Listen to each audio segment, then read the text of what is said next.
three of us, Carolyn, Christine, and I, are all part of the MSc class of 2016.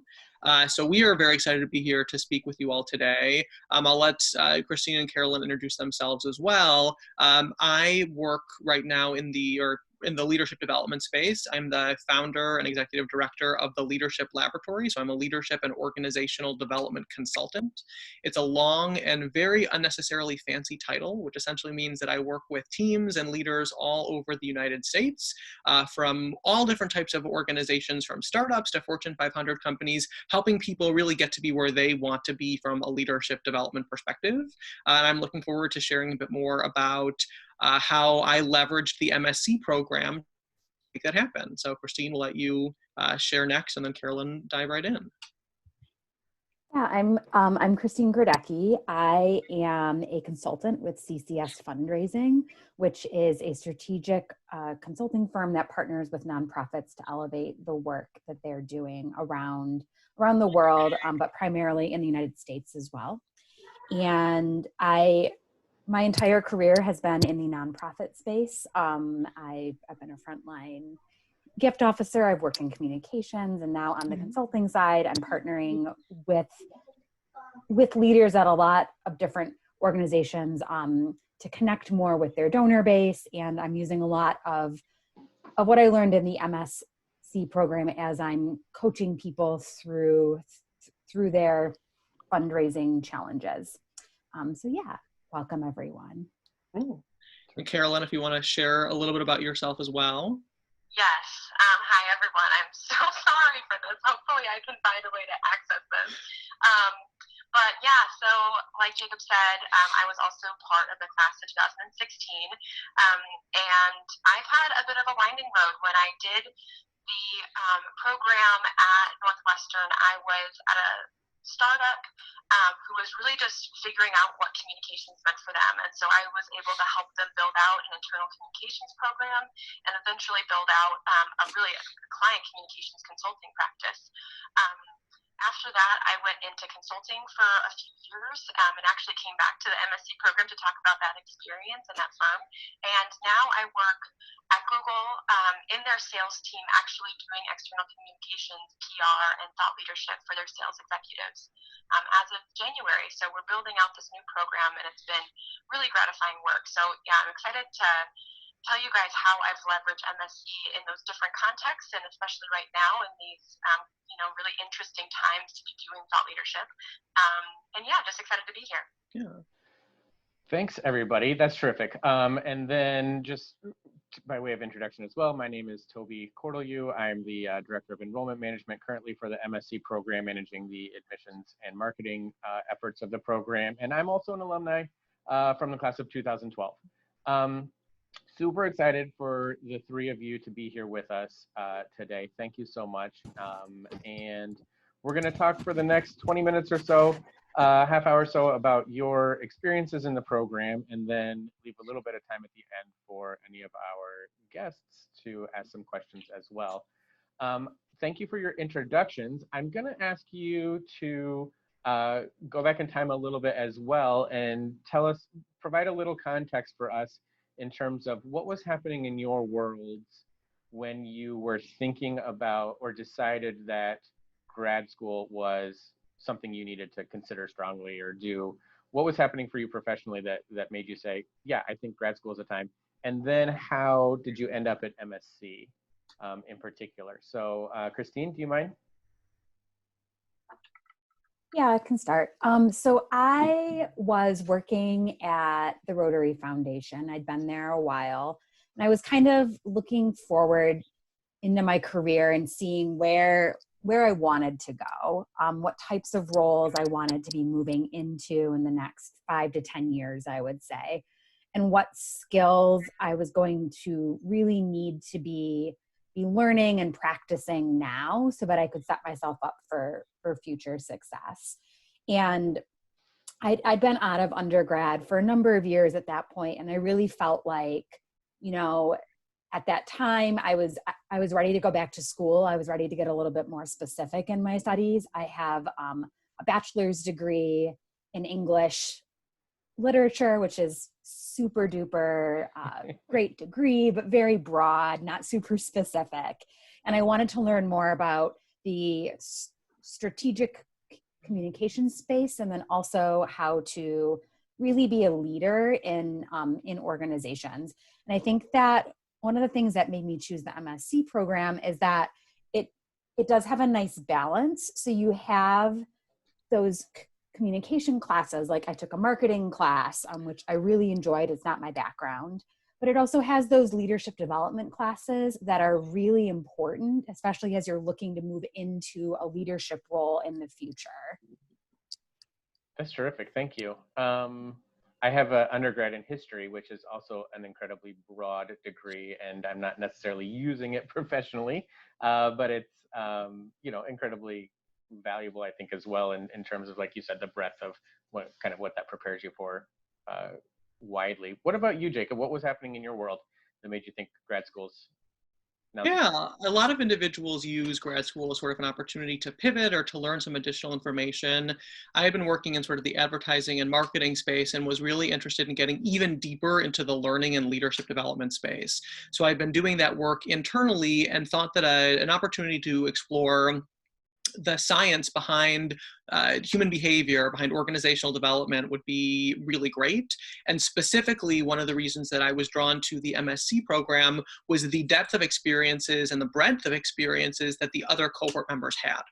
So whenever you're learning about change management or leadership or organizational development or any of these different topics I'd be working with, I loved that in addition to learning these concepts, I would get to hear real life examples from individuals in all different sorts of industries. So in our cohort, we had individuals who were working within human resources. We had individuals who were working as lawyers. We had folks who were working in hospitals and all different types of industries. So as I was thinking about my next step, knowing that I ultimately wanted to go into entrepreneurship and having my own independent consulting practice, I knew that I was really interested in hearing the unique perspectives of how change, how human behavior, how leadership is really exemplified in all of these different roles and all these different organizations. Ultimately, I used what I learned. My next step was to transition. I worked and ran the leadership development programming at a pediatric hospital in Chicago. So running all the leadership development programming there, and then ultimately made the transition into doing my own independent consulting shortly after, or a few years later, so getting some additional experience and exposure as well. So primarily what drew me to the program was the opportunity to learn from and alongside all of these other individuals who are participating in the program. That's great, thank you. A great glimpse into what we talk about all the time, the diversity of students that come into this program, because it's so broad, like we were saying, that it's attractive and useful to a lot of people in a lot of different areas. What about you, Carolyn? What was happening that made you think that it was time to go to grad school? Yeah, and hi everyone. It's nice hey, to there you are. Great. be here with you. So I had somewhat recently graduated from my undergrad with a degree, a dual degree in creative writing and communication studies, and left undergrad knowing I wanted to go to grad school in the not so distant future. My communications degree had really been the social science component of communications, which, like we've heard, is incredibly rich and interesting, but in terms of application, I was still kind of at the very beginning of understanding how the things I had learned applied to what I wanted to do at work. And like I said earlier, I was at this startup that there was just so much runway. There was so much both appetite and opportunity for all things communication, both with clients in the marketing space and internally with kind of this growing team. And so I felt the weight of the fact that I wanted to really make the most of that runway, and that what I needed was vision, and what I needed, like Jacob was so eloquently saying, was really input from peers who were decades down the road in their career, and that I could learn from them, as well as the curriculum and the professors themselves. And when I had first graduated, I had been looking at different programs that were either continuing in the social science space or more in the art space. And what I realized was that I wanted to dive into the working world and see kind of what I could make of that. And so I think what drew me to MSc is that it really is a professional study degree.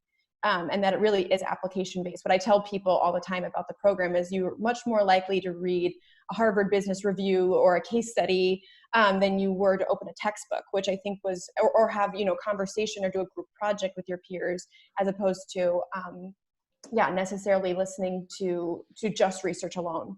So, and the fact that I could do it while working also felt like at that point, being in my early 20s felt like a really good thing to not necessarily have to take time out of my, what I was hoping to be building some momentum, not necessarily have to stymie that momentum. So, and it ended up being all of those things.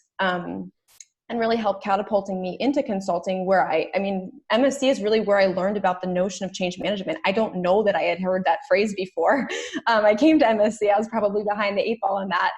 And the consulting firm I ended up going to right after graduating was really focused on change and transformation and leadership. So yeah. Let's keep going with that, Carolyn. I like what you said about the program being application based. It's something that we think is incredibly important, that the lessons that you learn are actually useful and practical, and you can apply them to the real world. What has stuck with you, or what specifically do you think that you've been able to use professionally that you gained from the MSc program? That's a great question. I would say, gosh, I could probably say a lot of things. The first couple of things that come to mind are, I think oftentimes especially, it's different. I think you see it in different ways. In emerging organizations and in more mature, sophisticated organizations, you often need to make a case for communications to have a seat at the leadership table. And those cases can be a little bit different in both of those spaces, whether emerging or mature, but it's generally needed. And so I think being a young professional, being in spaces where communication maybe doesn't have that seat yet, or they're building out brand new programs, I feel like I've been able to bring just the vocabulary, if you will, or the.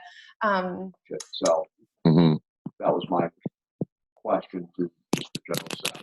If we got somebody else here, hold on. No, we're good. Okay. Oh, awesome. But yeah, so all that to say, I think it's really helped me make the case for communications have a seat at the table.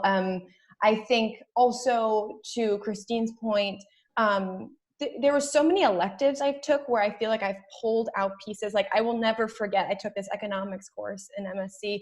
We learned about game theory, and I didn't anticipate learning about game theory in my communications program, but I use the things that we talked about with game theory all the time. Or we took this incredible class on persuasive writing with DeSanto, and I have a writing background, but there was something about taking this, I guess what I was saying, kind of making this really cohesive argument that I feel like is just so necessary in the business and corporate world.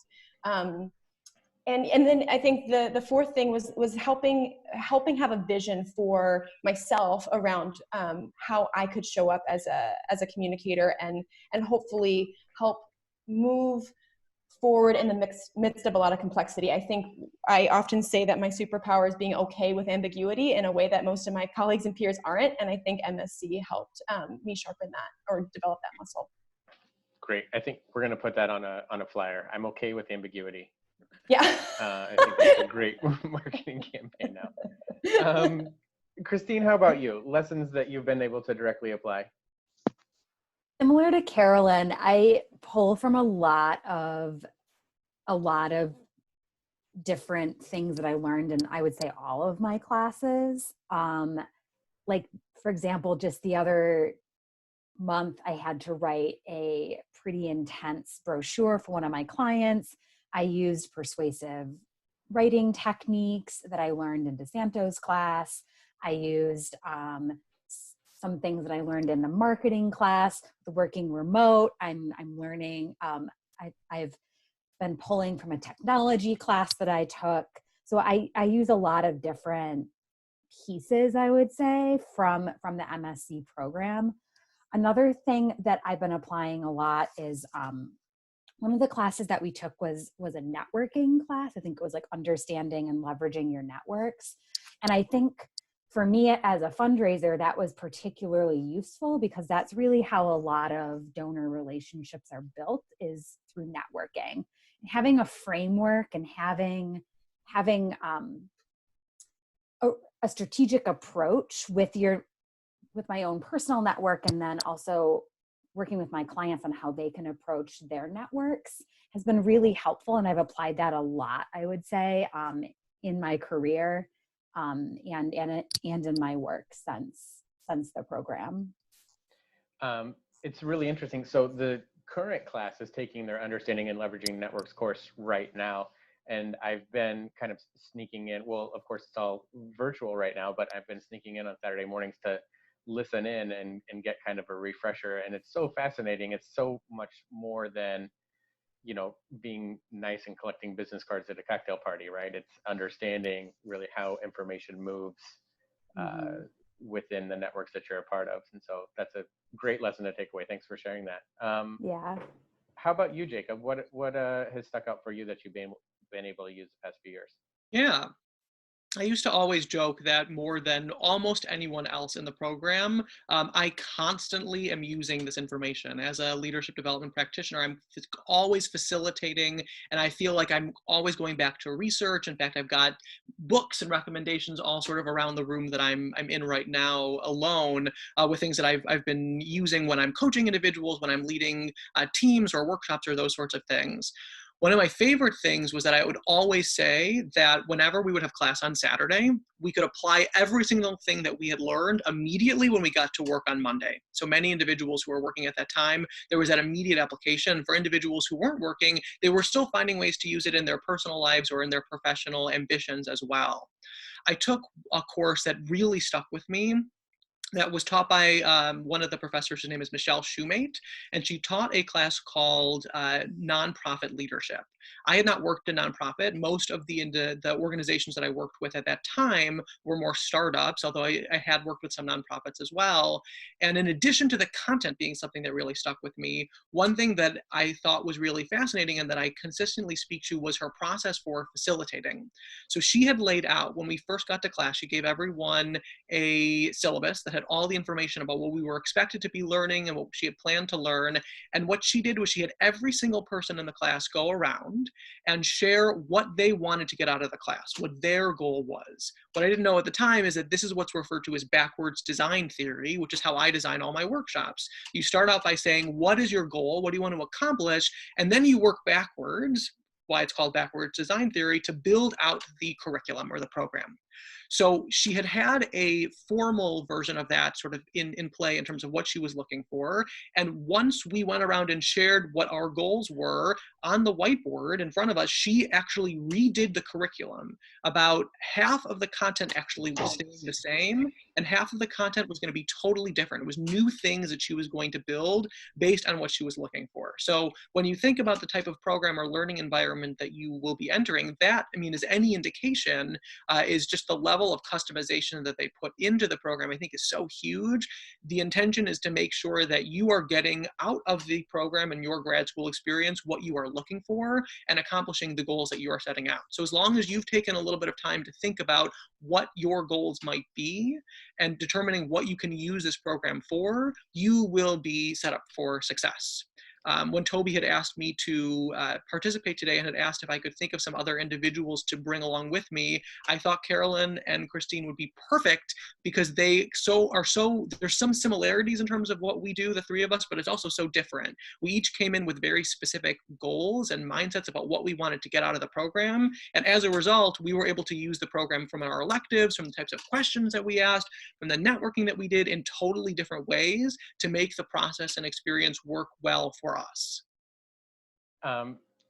That's wonderful, and I can already tell that I'm going to want to talk to you guys for 2 hours. And so we'll try to keep these questions moving quickly. You brought up Professor Shoemate, who I'm forever grateful for her. She hired me to work for the program, and have had opportunities to sit in classes and watch her facilitate. And she's just really brilliant, right? I like to say that I think there's a lot of really smart people in the world, and there's also a lot of really great teachers in the world. MSC has done a good job of finding people where those two things exist in the same person. Mm-hmm. Any courses or professors in terms of style, experience, connections that you've made that have really stuck out or that you really remember well besides Michelle? Maybe Christine, anybody come to mind that really stuck with you in terms of teachers that you connected with or really enjoyed? Yeah. So I did not take the nonprofit leadership class, but I have connected with Michelle afterwards, and Okay. that's been really great. She's been super helpful as I think about my future path further. I really enjoyed, so I don't know if this is still an elective, but I took a class with Rick Kolsky with the marketing class, and he was a really fantastic professor. He came at marketing from more of like an economics background, and I'd never taken a marketing class. So that was really useful for me to understand a little bit more about how you identify the value of an organization in the market that it's in. How can you not capitalize, but hone in on that specific thing that an organization brings or that a person brings to the table that's unique. That was really interesting. And we did a really interesting project in that class where it was like a 10-week project, and we worked with a local company to refine and provide some recommendations on how they could better market themselves in the community. And that was a really good, applicable project. And I learned a lot from that and from him as well. Yeah, I think that's, in terms of professors, those two probably stick out the most, I would say.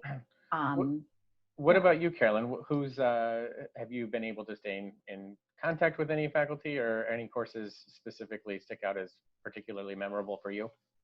Yeah, it's a great question. Paul Arnston's leadership and decision-making class was highly formative for me. Like I was saying, the consulting work I did after was all about change management and leadership, and we worked with a lot of companies going through merger and acquisitions or business integrations. And the stats are all out there. We all know something between 70 and 90% of merger and acquisitions fail. And so much of that has to do with people dynamics. And I think being in Paul's, Dr. Arnston's class, and he would have us actually record these board meetings that we would have and take turns facilitating them and leading them. And it was just so eye-opening to see how you show up. It was humbling oftentimes. I dominate the conversation, it turns out. I've had to work on that. And to really realize what it takes to be more collaborative, what it really takes to actively listen, what it really takes to reach a conclusion or an outcome that's bigger than the sum of its parts, requires a lot of self-awareness and just a lot of investment in the people that you're working with. And so I think that is a lesson that I've really taken with me and has become almost like a viewfinder for how I look at my leaders and how I strive to show up as a leader in the space, and whether that's with authority, which I don't have. I'm not a big leader, but with influence, I think you can show up as a leader with the way you influence. And so I think he just brought, I think I was talking about this application base. I think he brought a lot of big, heady, and abstract ideas to the ground, and kind of let us roll around and get dirty with them in a sense, and recognize where there was just huge opportunities for us to learn and change as people first. I think that's terrific. I think that what you talk about being recorded, right, is something that is, everybody kind of cringes when they first hear that it's going to be part of their experience in the program. I liken it to professional athletes or even college athletes, right? Like, how much film do they watch of themselves doing the thing that they're paid to do? And why wouldn't we watch ourselves run a meeting, give a presentation, those types of things to learn from that? I think it's something that doesn't happen nearly often enough. And as uncomfortable as it may be, it's definitely part of what you can expect to experience in the MSc program. I wanted to transition a little bit here to something a little bit more kind of practical. One of the most common questions that we get from people considering coming back to school is, how are they going to find the time? How are they going to be able to navigate these big buckets of their lives, right? You've got your professional work, your social life, family life, etc. And now you're adding this new, pretty big, important bucket of school. Jacob, do you mind starting? How did you manage your time throughout the program? Great question. So it looks a little bit different for every person in terms of managing time. For me, I sort of got into a specific schedule where I knew I would try to block out a lot of times. We had classes all day long on Saturdays, and I tried to block out Sundays as a time to do a lot of work. I always made sure that I saved 2 weeknights for schoolwork and 2 weeknights for doing fun things, and making sure that it was a balance as well. And also finding opportunities, since I was doing this while working, to be able to say, these are things that are directly applicable. How can I block out chunks of time within my day to use what I'm learning or to go through this, and then spend the time as well to connect that back to the types of things that I was doing on a regular basis. So actually incorporating it into my work and having conversations with peers and direct reports and supervisors about all of these things as well. One of the interesting things was that in the course that the 2 other individuals that we've got here today had mentioned was called our persuasion class, which was facilitated by Jason DeSanto. And as a part of that class, you have the opportunity to ultimately, sort of that capstone or key component of the class is giving a persuasive talk. And through that, I actually talked about my persuasive element was, how could I persuade everyone to pick something that they wanted to do after this workshop to fill all the time that they had given up. What I was able to calculate was we had gotten into this routine by the end of it where we were well-oiled machines in terms of figuring out how to juggle all of our responsibilities with work and personal and professional and with school. And we were now so used to it that afterwards I decided I wanted to still learn things. I wanted to pick up Spanish classes. I wanted to learn all these new skill sets. You end up getting into this routine where you're able to say, I can juggle all of this. And when you end up graduating, you say, I have all this free time. What am I going to do with it? You'll be craving those opportunities to continue to learn. So just to reiterate, you all find different ways to sort of balance, but you'll be surprised really at how easy it becomes once you get into the routine. Yeah, I like that a lot.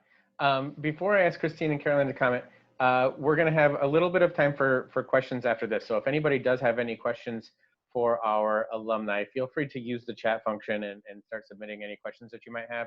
And we'll take a couple minutes to answer a couple of those before we head off. Christine and Carolyn, though, either of you have any thing to add to the time management conversation? How did you fit school into everything else that you had going on? Yeah, that's a very good question. Being very efficient with my time, I would say, was one of the key things. So for me, I think it was a little trickier sometimes because I had actually accepted a new job probably like 3 months before I started the program, where I was going to have to be traveling 6 to 8 times throughout the year. So I proactively worked with my employer to schedule trips so that I didn't have to be gone over the weekend. A lot of the events that I was going to was on the weekends, and just being really flexible with my travel and thinking strategically about how I could make sure I was in person as much as possible. One of the nice things about the MSc program is that the classes are recorded. So if you do miss a class, which I had to do a few times, you are able to catch up afterwards. So you're not completely missing the content, which was really helpful for me because there were some times I just had to be at a work event on a Saturday. But really, it was, as long as you approached it with a flexible attitude and with the understanding that you needed to be a bit more efficient with your time than maybe you were before you were in grad school, it was pretty easy to maintain, for me at least, a balance, I would say. Carolyn, do you have any thoughts? Yeah, I was going to say something similar around, I actually went to my employer with the idea that I was even applying to this program, and it was really important for me to get their buy-in.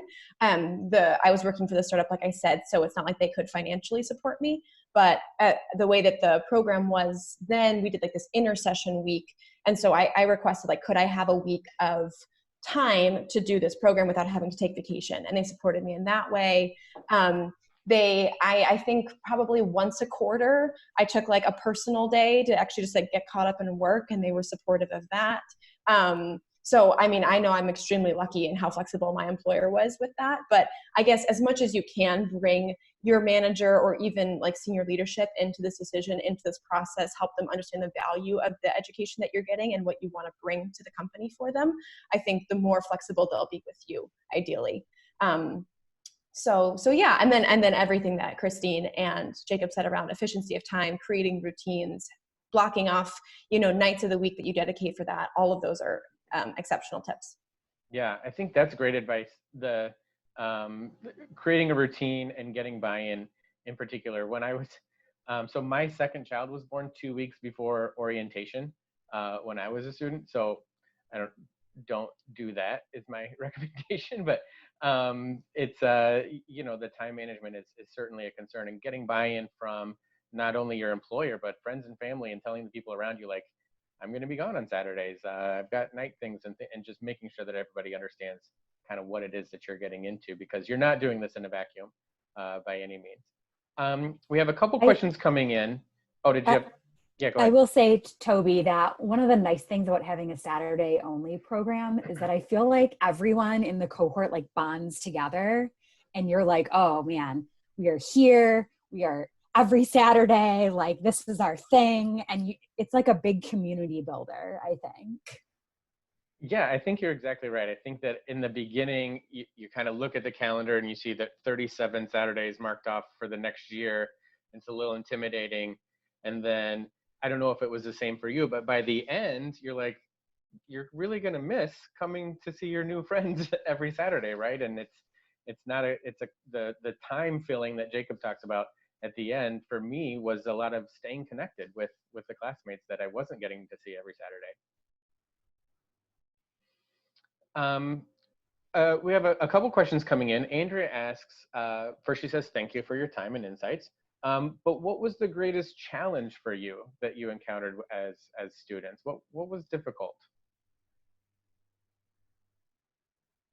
Nothing. I'm actually going to, I can respond to that. Yeah. I'm actually going to combine Andrea's question and Jeff's question as well. Sure. Jeff asked the question of how many classes are required and versus elective. So I would say some of the biggest challenges was actually deciding which classes to take. Yeah. So to answer Jeff's question in Andrea's question, the way that it works for the folks who participate in the custom leadership program, which is where the students are there all day long on Saturdays, is that there's a course in the morning that everyone takes together. So we had about 100 folks in our cohort. So everyone took that. And then in the afternoon, there are electives. For us, there were 4 options. It's now been streamlined, and there are 3 options that folks can choose from. So you'll take one of 3 courses. The options that you all will have, I know that it's changed slightly for us. And the first quarter, you get to take a chance with a course with Leslie DeChurch, which is all about collaboration and teams. In the second quarter, you take a course with Mike Roloff, which is all about change management and negotiation and bargaining theory and those sorts of things. The third quarter is with Nashir Contractor. That's the networking class, so understanding and how we can leverage our networks. And the fourth quarter is all around ethics, which is right now taught by Randy Iden, who's the faculty director. So those are the 4 courses that everyone gets to take, no matter where you are in the program. And then the afternoons, there are the electives. So some of the courses that we mentioned on nonprofit leadership, and the economics course, on the marketing or visual communication, the leadership and decision making, those fall into sort of those electives, and you get to choose. There's typically 3 that you can choose from. The reason why I'm still so knowledgeable about all the programs is I participate as a guest lecture faculty for the program. So I get to come back. So I'm very much aware of all the courses and what's going on with the program. So for those of you who join, you may get the chance to actually meet me in person as well. So Andrea, to answer your question, I would say the biggest challenge was deciding which electives to take. There were a lot of really good options, and it was a matter of determining which was the right fit for us, for our roles. And one of the things that I was very impressed with was in speaking with Amy Howenstein and Marie Adams, who are the leaders from the administrative side. They were very open about providing their thoughts, listening to you, sharing syllabi, so that you had the chance to sort of think through and get all of that information that you needed to make sure that you were making the right decision. And I would just jump in by saying, Jeff, you were saying it sounds like we got more from the elective classes than necessarily the required classes. Paul Arnston's course and Mike Roloff's course were both required courses that I was talking about. So I feel like it was all incredibly rich material. I think to Jake's point around, you know, your goals and how you're kind of reverse engineering what you're getting from the experience. Obviously the electives are where you kind of have that ground to in jurisdiction to make your own decisions. So those stand out, but it's all really valuable content. And to Jake's point, having that unified experience of all being in the classroom together is really special. The other, and to address the question about challenges, I was sitting here like really thinking about what I found to be the biggest challenge. Time management was hard, but I think the thing that might have been tricky, and this is just the fact that because so many people were in different points in their careers, some had families, some didn't, you know, everyone's in these very different circumstances. When it came to doing group work, I think you needed to be very proactive in how you managed how the group was doing the project together, when people wanted to collaborate, you know, how you're going to go back and forth. And so it's in no means an insurmountable challenge by any means. And it's actually a very realistic, very pragmatic kind of business world problem that many people have. But I think just putting on the table expectations of like, hey, when's the best time for us to meet to talk about this thing? Or do we want to do it offline? Or how will that work? The mechanics of it. If you can be proactive about that, I think make a big difference. And what I ended up doing with one of my school projects is we would just meet early every Saturday for that quarter to work on it. And we just decided like, hey, this hour and a half before class every Saturday is earmarked for this project. And that ended up working. So yeah, that's something that I didn't anticipate, but ended up learning from the experience. One last question about something that I think is important from Colette talks about the makeup of the cohort, right? And so she's asking specifically about experience levels. And I know for every cohort that I'm familiar with, at least for the past 10 years, has had kind of everybody from early 20s, you know, recent college grads to people in their late 50s and early 60s thinking about career legacy or third career or just kind of lifelong learners and everything in between. The average age of students in the MSc program hovers around 28, 29 years old. But can you speak a little bit to the value of that breadth of experience and diversity of experience in the cohort and the role that plays in maybe the course discussions, projects that you're working on, things like that? Anybody? I can talk about that. It was really helpful to have people that were at so many different stages of their career in participating in discussions. Just being able to hear what someone who's in a leadership role, like the challenges that they're facing, gives you a lot of insight into different projects, into different case studies. It adds a lot to the discussion. And it's actually one of the reasons that I chose this program, I think, over other programs that I was looking at, is I wanted that wide breadth of experience. And because it just adds a lot to the program and to your experience with the program. It also adds a lot to your network. So like I have people that I went to school with who are farther along in their career, and I can call them if I have questions, if I'm working with an executive, like, how would you approach this situation? It gives you some thought partners for the future as well, which I think is really helpful and important.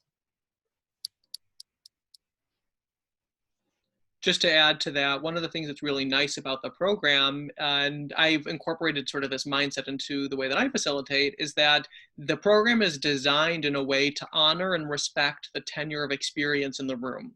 So there's individuals who have just graduated from school or are recent graduates, and individuals who are very much further along and very much senior level. We had at least one or two senior vice presidents or CEOs within our cohort. So it's honoring and respecting that tenure of experience. It doesn't matter where you are in your career. There are opportunities to learn from everyone. Individuals who perhaps were coming in at a little bit of a more entry-level role or providing fascinating stories about the experiences that they were getting from their leaders. Individuals who are operating at the leadership level were able to provide their experience and rationale into why and how they made decisions. So everyone came in with a unique experience, and what was great was really using it as an opportunity to chat with all the different individuals, see all the things that they were we're contributing and allow everyone to really learn from everyone in the room. Thank you so much. I know that we're past time, and I want to wrap up with one final question for the panelists. Thank you so much, first of all, for joining us today. We appreciate all of the insights that you've been able to provide. I love hearing from alumni, because I think that if we had a panel of 100, we would still hear 100 different stories about things that they took away from the program and the unique experiences that everybody has.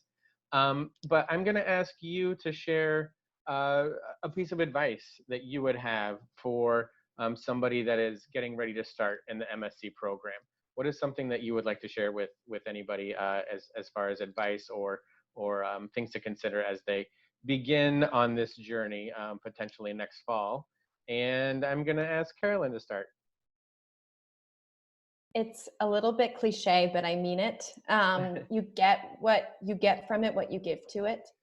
And the more you invest in the curriculum, in the relationships, in the reflection, in the space that you are providing yourself to better yourself, the richer you are going to come out of it. So if I can give any advice, it's to give yourself to it fully. It's 1 year flies by, and to really just hold close those experiences that you have.